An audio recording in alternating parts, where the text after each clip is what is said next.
Yeah, Sonic the Hedgehog 2 is so good! I love this movie because it was all the good elements from the first movie dialed up even more. Like, I really appreciated that we went deeper into the lore, deeper into the mythology of Sonic and all that good stuff.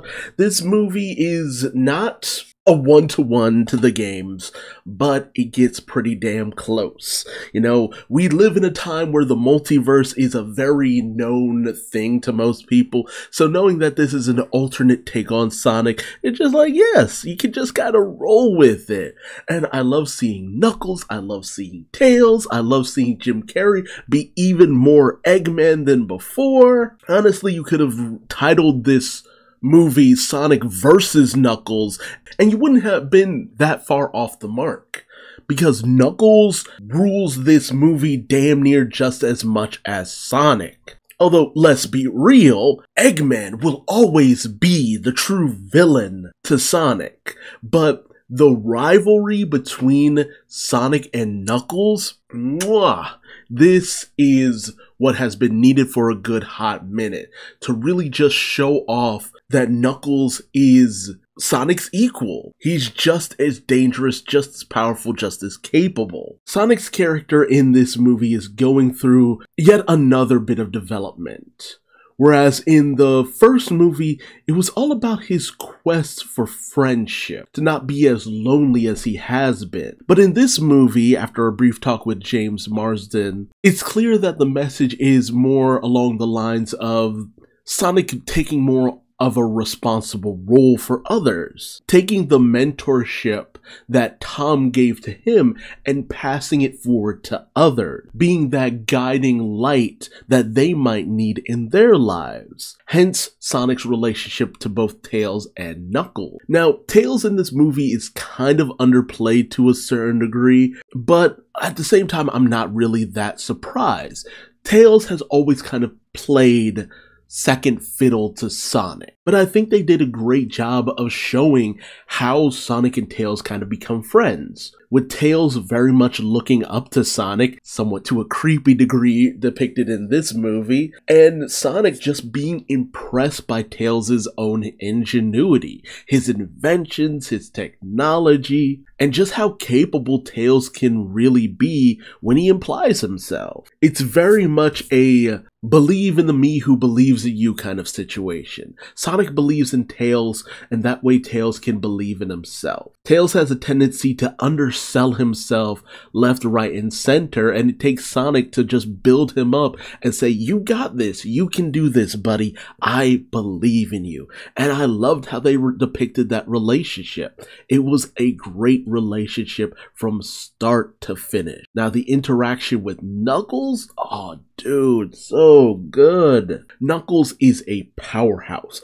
a force to be reckoned with, a friggin' juggernaut in this movie. He beats Sonic's ass left, right, and center. And you would think that I would not want that to happen, that I'd be rooting for Sonic, but I love Knuckles so much. I've loved Knuckles since I even knew who Knuckles was back in the mid-90s. And seeing Knuckles depicted as so strong, and not just that, I feel like the way they depicted him as kind of, not stupid, but more, he's not really, Knuckles' intelligence has always been a point of contention in the fan base. But they found a nice middle ground by making him just a very straightforward person. He's blunt. He's all about that honor. He is a warrior, which I'm glad they went in that direction, because they really do go in the direction of the whole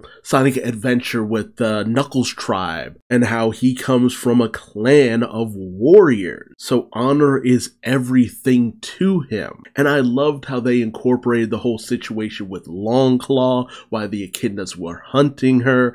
It was because she is a guardian of the Master Emerald, trying to keep it away from the echidnas who would use it to do wrong.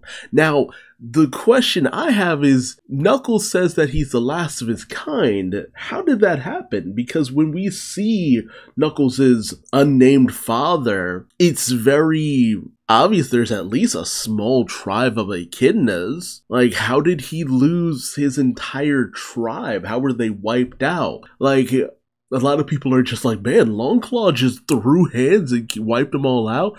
I get the feeling there's something more to it than just that. Like, the Knuckles clan was, it's something that I just hypothesized, that the Knuckles tribe was just going after the power that Longclaw had because they were fighting their own battle, and it was only through having the Master Emerald that they would be able to defeat their enemies kind of situation. So without that power, they weren't able to stand up to their enemies, and they were all but wiped out, leaving Knuckles as the last of his kind. Why they didn't just go that route in the movie, that would have been a much clearer explanation. And Pender saying that just because Knuckles had a dad depicted in this, and there was an ancient echidna who harnessed the powers of the Master Emerald, he can piss right off. Penders does not own the idea of Knuckles having a dad, and he does not own the copyright to an ancient echidna trying to harness the power of the Master Emerald, because Sonic Adventure did that too with Pakakamak.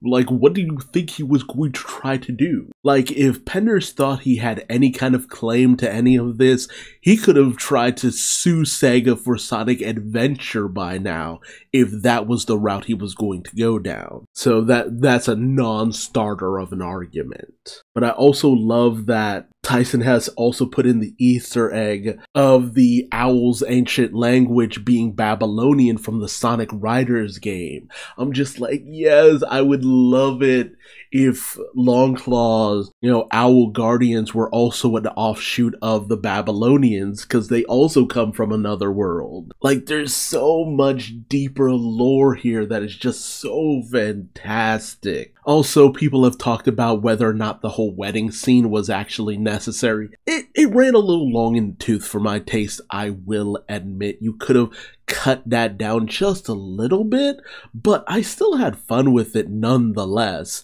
And if you completely cut out the human characters after establishing them in the first movie, I don't know, I'd feel some kind of way about that. It's just like, I feel like the writers and directors are all in on doing the best they can with these movies. And just to completely write out characters, that would be a little too much. Now, these are Sonic's family. To get rid of them without an explanation, Although the angle of Tom being Sonic's surrogate father, just a little bit weird to me, because I always felt it was more like, oh, they're buddies in the first movie, not this is father and son kind of situation. That kind of caught me off guard a few times.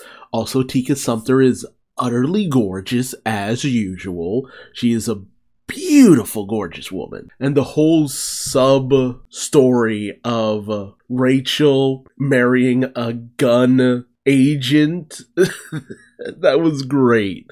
And the gun commander has finally been given a name. It's Walters. He was the same guy who did the whole Olive Garden thing in the first movie, which was really weird and off-putting, but they didn't have to shill as badly this movie, and I'm very thankful for it. So Commander Walters is now in command of Gun.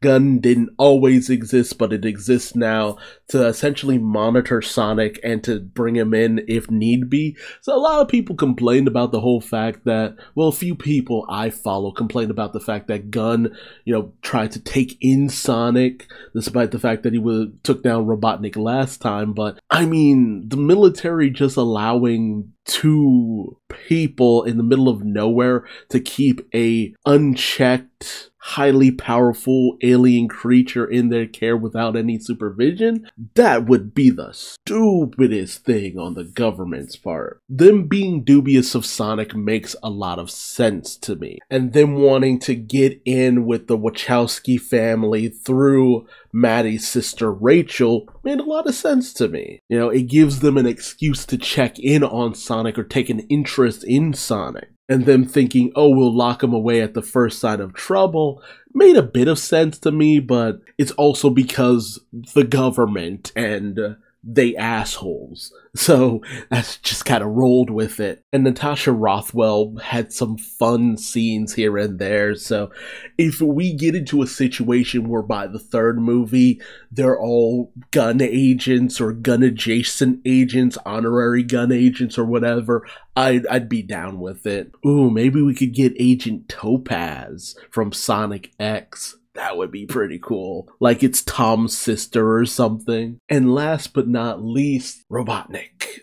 Jim Carrey. He was having a lot of fun with this role. It wasn't as hilarious as the first movie, but still just as fun. You know, it was still a great time. And I loved how manic he was being. And he was really leading into the evil of Robotnik. Like, he was camping it up. If you thought he was a mustache twirler before, he doubles down on that here. Like, he is having the time of his life being a cackling mad villain.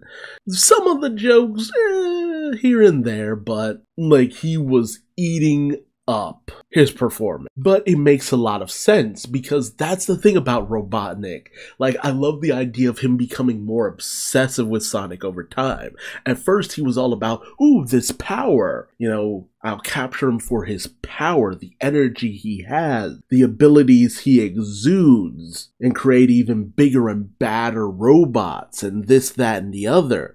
But after being defeated, now he's starting to become obsessed with revenge, getting vengeance on the Hedgehog, not being outdone by the Hedgehog. I just really do love the idea of him becoming more and more manic with each movie, which why I really hope he comes back for a third outing, even if that's it. Now, he's done after the third one. Like, guys, if you gotta give him the fat suit that he wanted for this movie, I am all for it. If it means he comes back for the third one, like, give him what you need to. Like, Jim, if you're gonna resign, I get it, that's all well and good. But this has been a great series of movies. And, like, you know, the first one did really well. This one is surpassing that one by a few million. Like, and with, spoiler alert, the implication that Shadow's going to be in the third one, dude, I would not be surprised if that one,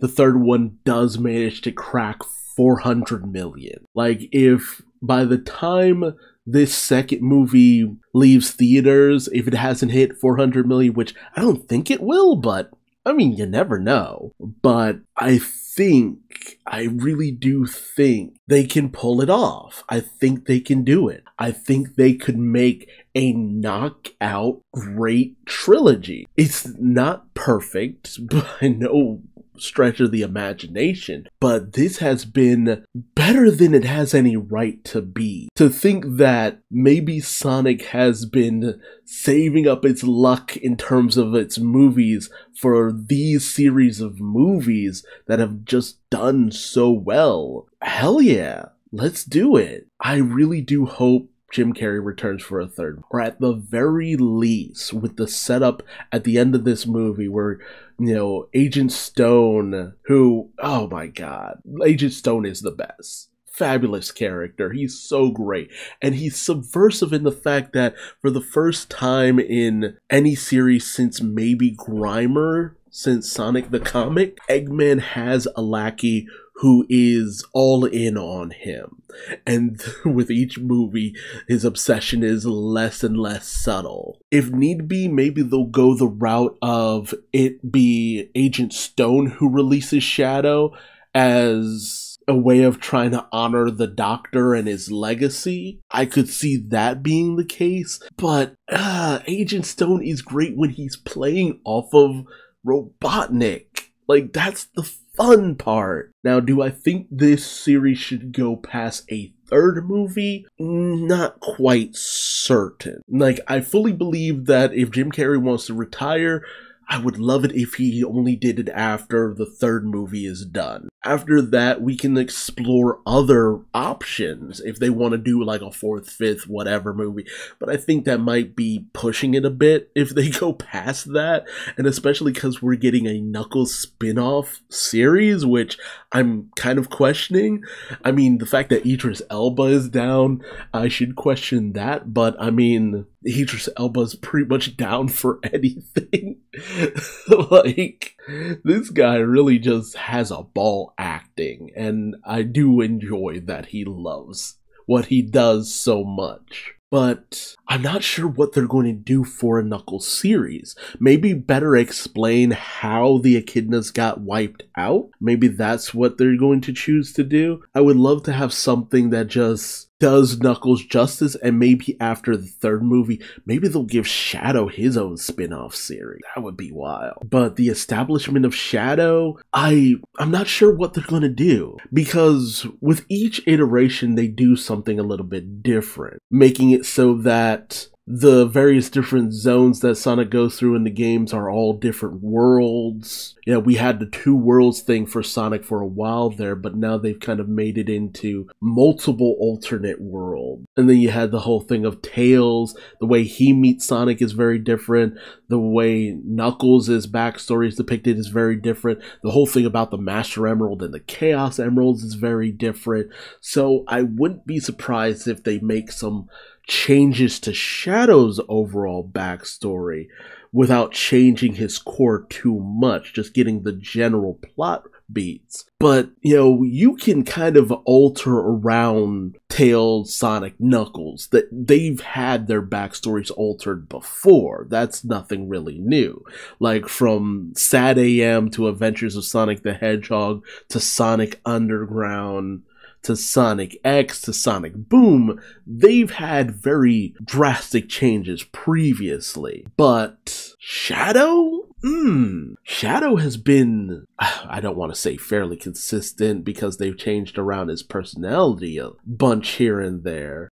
But that story of the Space Colony arc and Maria and Gerald Robotnik, all of that, that is so intrinsic to his character. I'm not saying do the whole Black Arms alien race, but that thing is just so intrinsic to his character of how he was created. I don't know how much of that you could change without starting to alter his character on a fundamental level and how he operates when he's first introduced. But I would also love to see the introduction of Rouge and Amy. But considering how underutilized Tails was kind of used in this second film, he still got some great moments, but I don't know if Amy and Rouge would translate the best. Like, they might be there just to have them there ultimately. But, I mean, let's be honest too, this has kind of become a little bit of a sausage fest. You know, all the boys have shown up to the party. It's time to bring in Amy. It's time to bring in Rouge, especially if Shadow's coming in too. That way you'll have the core cast. And if you decide to do a fourth movie, then you can maybe introduce the Chaotix. And maybe Silver, maybe Blaze. Yeah, you can do a lot.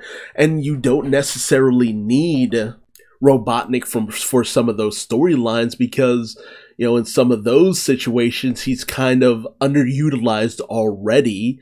I mean, you take Sonic Heroes, he isn't involved until the last moment, so just have it be Metal Sonic took over the Eggman Empire. You do an adaptation of, God forbid, Sonic 06, I mean, just have Mephiles as the main adversary. You do an adaptation of Sonic Rush, get a whole new actor, maybe play Eggman Nega, or just have it be the Pirate Adventure. Like, you can, I really feel like I don't want the next movie not to have Jim Carrey as Robotnik in it. That feels a little too much too soon, but I'd understand if that ends up being the case. But after that third movie, you could do so much. You could do so much. But I feel at that point, you've probably lost a lot of your selling power, maybe? I don't know. Going past the third movie, that gets dicey in certain situations. Especially the moment you will lose your primary antagonist. But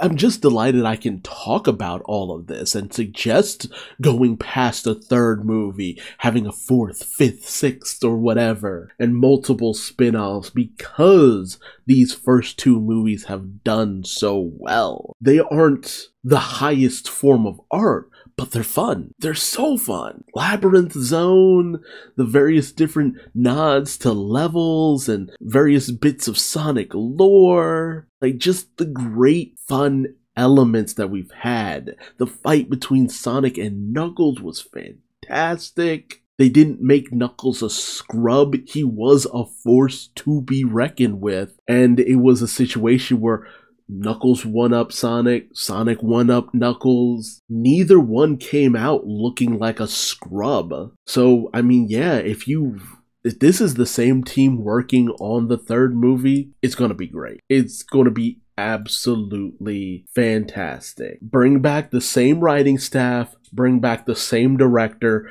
don't change too much, because you got a good thing going here that does a little bit better at the box office with each iteration. And with Shadow, the popularity of Shadow behind it, I feel like the third movie could do great things. And I love being able to say that. I love being able to say that the Sonic movies are just so much fun. But hey, I could babble on about this for hours. Let me know your thoughts in the comment section below. What did you think about Sonic the Hedgehog 2? Did you love it? Did you hate it? What were your gripes about it? And what are your thoughts for the future? What do you think they're going to do with Shadow?